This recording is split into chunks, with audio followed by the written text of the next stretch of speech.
साल 1948 भारतीय सेना कबीलाई लश्करों को उल्टे पांव खदेड़ते हुए पाकिस्तानी सीमा के करीब पहुंच रही थी। ऐसे में पाकिस्तान को डर था कि कहीं भारतीय सेना और आगे बढ़ी तो मराला और मंगला डैम भी हाथ से निकल न जाए, क्योंकि बाकी के बांधों पर इंडियन आर्मी ने पहले ही कंट्रोल कर रखा था। ये वो बांध थे जिन पर पाकिस्तान के सिंचाई और हाइड्रो प्रोजेक्ट टिके हुए थे, यानी पाकिस्तान की आधी से ज्यादा आबादी का हुक्का पानी इसी पानी पर टिका हुआ था। इसे थोड़ा और समझने के लिए हम ब्रिटिश राज की तरफ चलते हैं। तब के दक्षिण पंजाब में सिंधु नदी घाटी पर बड़ी नहर बनवाई गई थी। देश का बंटवारा हुआ तो पंजाब का पश्चिमी भाग पाकिस्तान में तो पूर्वी भाग भारत के हिस्से में आया। जमीन बंटी तो कुछ बांध भारत के हिस्से आए तो कुछ बांध उधर के। नदियों का तो बंटवारा नहीं हो सकता था, वो धारा प्रवाह बहती है। इस्लामाबाद में बैठे वजीर आजम लियाकत अली खान को कश्मीर पक्का आम लग रहा था, जिसे हासिल करने के लिए पाकिस्तान ने समय समय पर सेंध मारने में कोई कसर नहीं छोड़ी। लेकिन पके आम को पाने के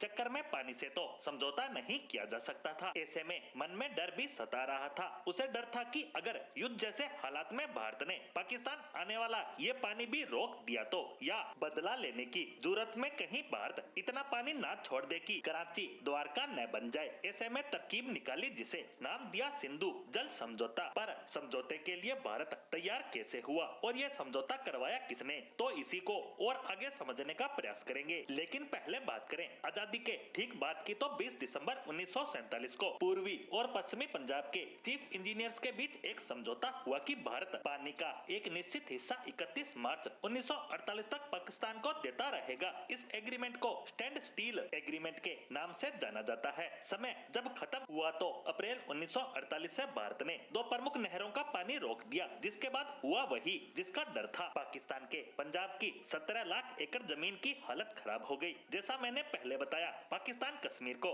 पक्का आम समझकर सेंधमारी की जुगत में रहता था। बस इसी वजह से ये कदम उठाना पड़ा। मसलन भारत ने औपचारिक तौर पर बताया कि पाकिस्तान पर दबाव बनाने के लिए उसने ऐसा कदम उठाया। दूसरी तरफ पाकिस्तान ने 1951 में इस मुद्दे को संयुक्त राष्ट्र में उठाया, ये आरोप लगाते हुए कि भारत पाकिस्तान की वाटर सप्लाई में बाधा डाल रहा है। अब यहीं से इस मामले में यूएस की एंट्री होती है। अपनी किताब Indus basin uninterrupted a history of territory and politics Alexander to Nehru में उत्तम कुमार सिन्हा इस बाबत लिखते हैं कि 1951 में तत्कालीन प्रधानमंत्री नेहरू ने टेनली वैली अथॉरिटी में नेचुरल रिसोर्सेज का मैनेजमेंट करने वाली अमेरिकी संस्थान के पूर्व प्रमुख डेविड लिलियथन को भारत बुलाया, तो अमेरिका के मशहूर लेखक और रिपोर्टर वाल्टर लिप्पेन ने उन्हें सुझाव दिया कि भारत जा रहे हैं तो पाकिस्तान हो ही आइए, क्योंकि कश्मीर विवाद की जड़ नदियां ही है। वो नदियां जिनका सोर्स तो भारत है, पर वो पाकिस्तान में बहती है। ऐसे में इस मुद्दे पर आगे हुए घटनाक्रम पर बात करेंगे इस पोस्ट के दूसरे पार्ट में।